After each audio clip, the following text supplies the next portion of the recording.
All right, everyone, welcome back. We are diving deep today. Into high maintenance women, which is, such a loaded term. it really is. And that is why we are talking about it. For sure. So we're looking at this article called Behind the Facade, Unveiling the Secrets High Maintenance Women Keep Hidden. Okay. We're going to try to figure out, what is really going on? Yeah, what's beneath the surface? Yeah. We see the stereotype. Yeah. What's really going on underneath? Yeah, so when you hear that term like high maintenance woman, what pops into your head? Well, the first thing is demanding. Entitled? Yeah. Entitled?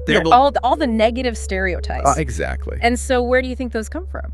Well, I think it's a combination of things, I think there's definitely some cultural and societal influences at play. You think about traditional gender roles and the expectations that are placed on women. Right. Even going back to evolutionary psychology. Yeah. Right. The idea that men are supposed to be the providers and women are supposed to be the nurturers and caregivers. Yeah. But I think it's important to recognize that those are just stereotypes. Yeah. And we're trying to move beyond those, right? Right. And that's what I like about this article. Yeah. It kind of flips it and it's yeah. Okay, so let's look at these behaviors that we would call high maintenance. Yeah. But what are the root causes? Yeah. And it really focuses on three main things. Yeah.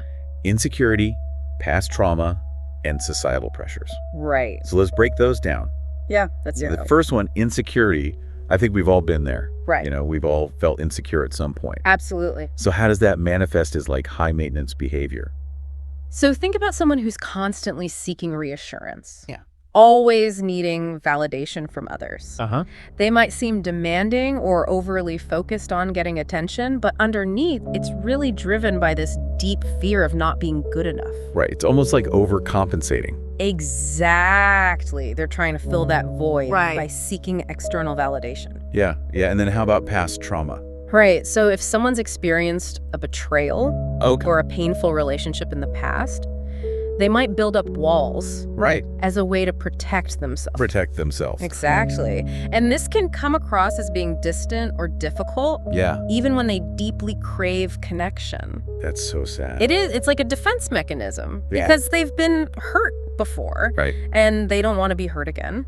And then societal pressure. Oh my God. That's a big one, Huge. especially for women.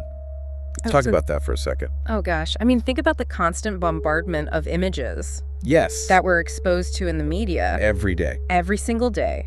Women are often judged based on their appearance, Right. expected to conform to these often unattainable standards. Absolutely. Yeah. Yeah. And so, you're constantly being told you're not thin enough, you're not young enough, you're not stylish enough. Right. Exactly. And that can lead to feelings of inadequacy, Absolutely. insecurity. Totally. Low self-esteem. So now that we've kind of broken down these causes, Right.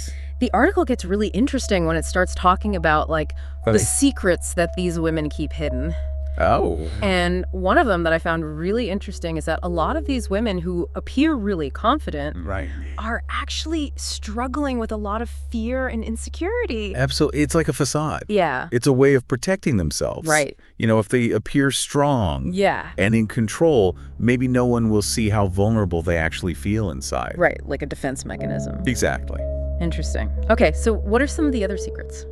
So another big one is a deep longing for emotional intimacy.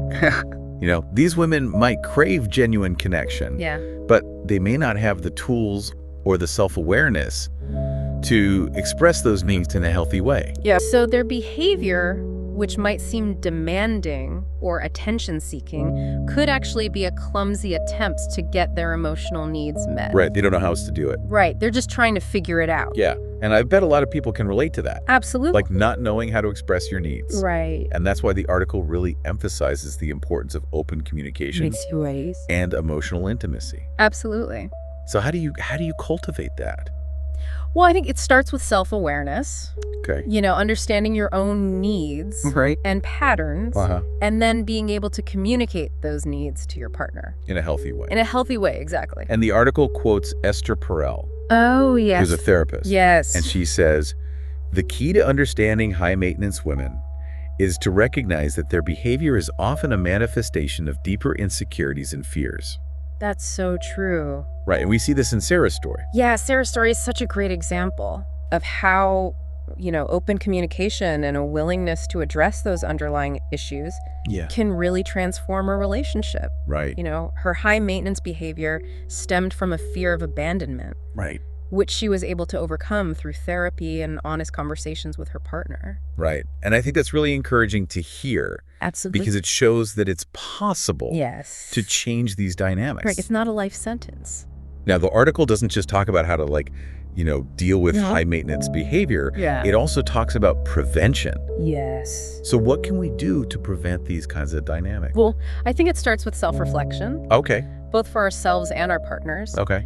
Understanding our own needs and patterns, as well as setting healthy boundaries, can go a long way in preventing those negative dynamics from taking root in the first place. Right. So it's like being proactive. Exactly. About creating a healthier relationship dynamic from the get-go. Yes, and challenging those societal expectations that we've been talking about. Right. Remember, those expectations often contribute to feelings of inadequacy and insecurity. Yeah. So the more we can challenge those norms and embrace our authentic selves, the better. Yeah, this has been really eye-opening. I know, it's so fascinating. It feels like the biggest takeaway is instead of just slapping a label on someone high maintenance, it's let's try to understand the why behind their actions. Exactly. Meet them where they're at. Yes. And try to understand their perspective. Yeah. And the article ends with this really thought-provoking question. Oh, yes.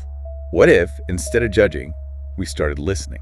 Powerful. Yeah. So I want to leave you with that question today. Yes. How can we start listening more? To ourselves. To ourselves, to our partner. To our partners. And try to really understand what's going on beneath the surface. Absolutely. That's the key to building more fulfilling relationships. Awesome. Well, thank you so much. Thank you. This was a great discussion. I enjoyed it. And we'll see you next time. See you later. Bye. Bye.